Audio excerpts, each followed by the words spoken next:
해마다 늘어나고 있는 창업 인구. 자신만의 아이디어로 사업을 꿈꾸거나 은퇴 후 창업을 고민하고 있다면 모두 주목! 창업도 절세도 잘하는 법 지금 알아봅니다.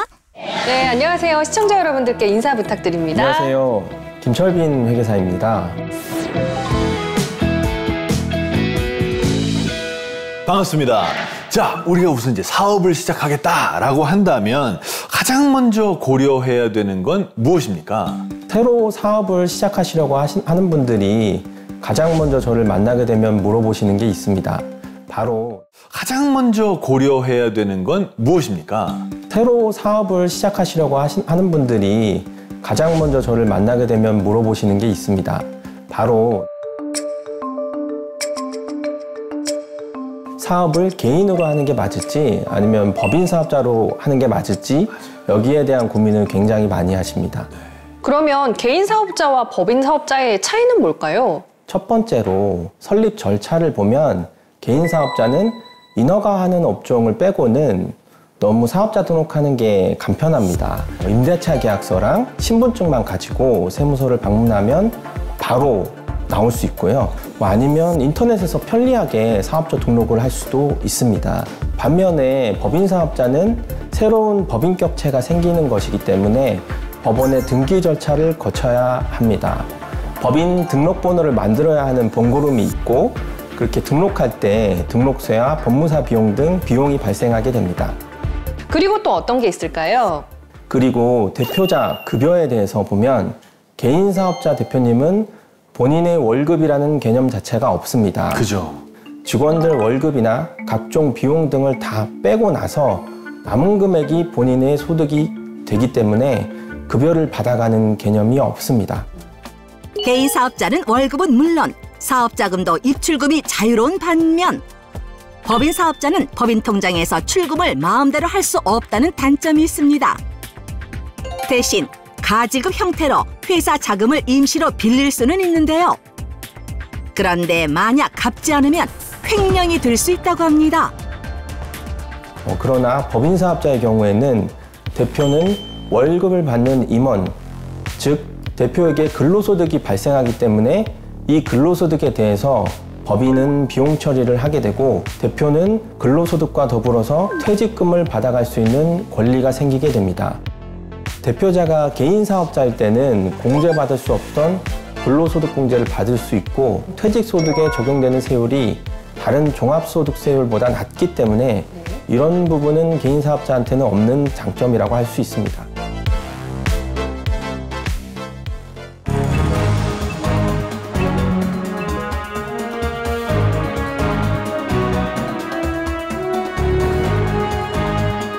개인 사업자하고 법인 사업자하고 고민을 하는 사람들이 뭐냐면요.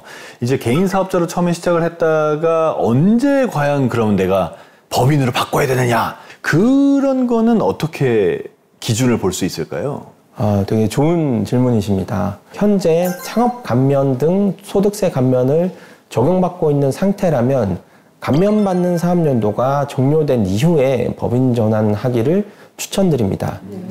예를 들자면 창업 중소기업 감면의 경우에는 최초 소득 발생 과세년도부터 5년간 50%에서 최대 100% 감면을 하여 주는데 이렇게 감면 가능 기간이 남아있을 때 법인 전환을 하게 되면 법인 전환을 하는 형태에 따라 감면이 법인으로 승계되지 않을 수도 있고 불리할 수 있습니다.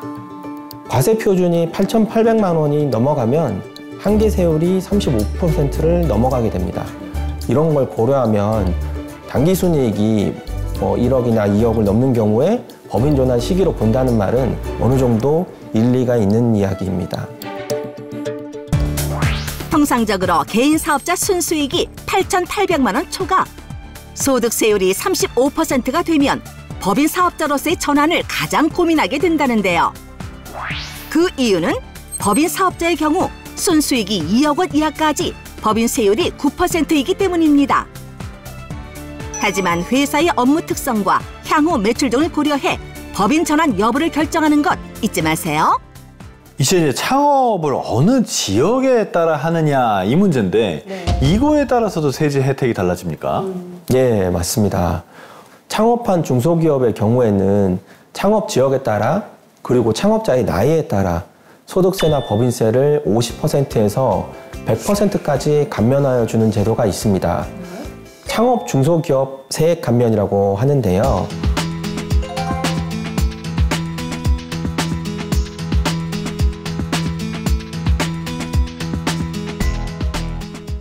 특히 청년의 경우에는 아주 혜택이 큽니다. 일단 청년의 정의부터 말씀을 드리자면 네. 15세 이상 34세 이하입니다.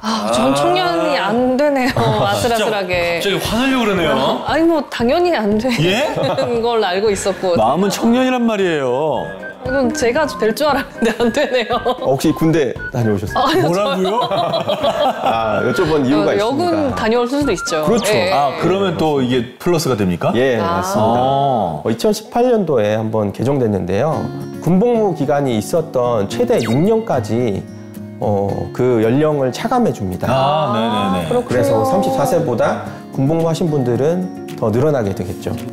청년에 대해서 수도권 광밀억제권역 내에서 창업한 경우에는 5년간 법인세 또는 소득세 50%를 감면을 해주고 그 외의 지역에서 창업을 하게 되면 100%를 감면해주고 있습니다.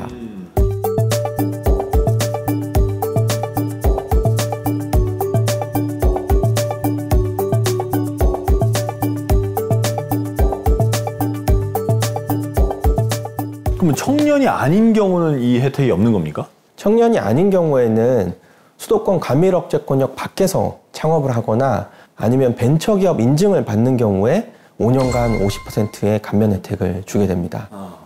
근데 요건 중에 첫 번째로 창업을 해야 된다는 게 있습니다. 네. 법인의 경우에는 창업일을 법인 설립 등기일로 보고 개인 사업자의 경우에는 사업자 등록을 한 날이 창업일이라고 보면 됩니다. 날짜도 중요하지만 더 중요한 요건이 종전에 이 창업을 하기 전에 똑같은 업종의 사업자를 내셨으면 이건 창업이 아니라는 것. 그러니까 뭐 합병이나 분할 또는 사업 양수도를 통해서 종전의 사업을 이어가거나 기존의 사업을 법인 전환하거나 폐업 전에 사업과 똑같은 종류를 다시 내거나 뭐 또는 기존 사업자에 확장하거나 추가하거나 이런 거는 창업으로 보지 않습니다. 두 번째로 사업장 주소가 또 중요합니다. 앞서 설명드렸다시피 수도권 과밀억제 권역 내냐 외냐에 따라서 달라지게 되는데요. 청년인 경우에는 감면율이 100%냐 50%냐로 달라지고 청년이 아닌 경우에는 감면을 받느냐 못 받느냐의 기로에 있기 때문에 아주 중요한 문제가 됩니다. 마지막으로는 업종이 중요합니다. 세금 혜택을 주는 업종은 부동산 임대업이나 유흥업종 이런 거는 안 됩니다. 청년이기도 하면서 창업 지역 요건도 그리고 업종 요건도 맞게 되면 100% 감면을 해주게 되는 겁니다. 아까 말씀드렸다시피 청년이 아니신 경우에도 50% 감면의 혜택이 있을 수 있고요. 출판업이신데 어떻게 감면되실까요? 출판업 충분히 가능합니다. 근데 그건 이제 어디까지는 돈을 번 거에 대해서 세금을 감면해 준다는 거죠? 네, 맞습니다. 네네네. 그런 걸 고려해서 세법에서도 소득이 발생한 연도부터 5년간이라고 규정을 하고 있습니다. 그리고요, 근로자를 고용함으로써 얻을 수 있는 세금 감면 혜택도 있다고 들었어요. 맞습니다. 예. 현재 통합고용 세액공제라는 게 있는데요. 네. 전년 대비해서 고용한 상시 근로자 수가 늘었을 때 법인세나 소득세에 대해서 세액공제를 해주는 혜택입니다. 근로자가 청년이나 비청년이냐에 따라서도 공제 금액이 달라집니다. 청년이 더 많이 깎아주는 건가요? 맞습니다. 네. 청년의 조건은 거의 동일하다고 보시면 됩니다. 청년이 아니라 뭐 60세 이상인 근로자 분들이거나 장애인, 국가유공자, 그리고 경력단절 여성분들도 동일하게 청년과 같은 혜택을 주고 있습니다. 아, 그렇군요. 네. 그리고 추가로 뭐 정규직 전환 근로자분들이랑 육아휴직 복귀자분들에 대해서도 혜택이 있습니다.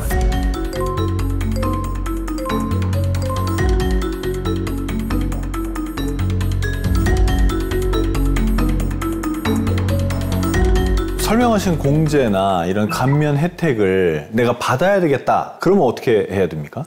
법인의 경우에는 3월 말에 법인세 신고 기한, 그리고 개인의 경우에는 5월 말에 종소세 신고 기한까지 세액공제나 감면 신청서를 작성해서 같이 신고를 해야 됩니다. 그 기한 외에는 어떻게 혜택을 못 받는 건가요? 그 세액공제나 감면 대상이 되는 사업연도의 법인세, 소득세 신고까지 같이 신고를 해야 되는 게 원칙인데요. 여기에 예외가 있습니다.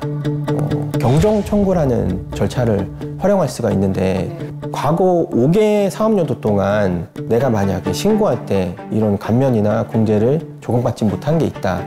그렇다면 국세청에 이런 내가 잘못 신고한 부분을 정정해 주십시오 하고 청구하는 제도입니다.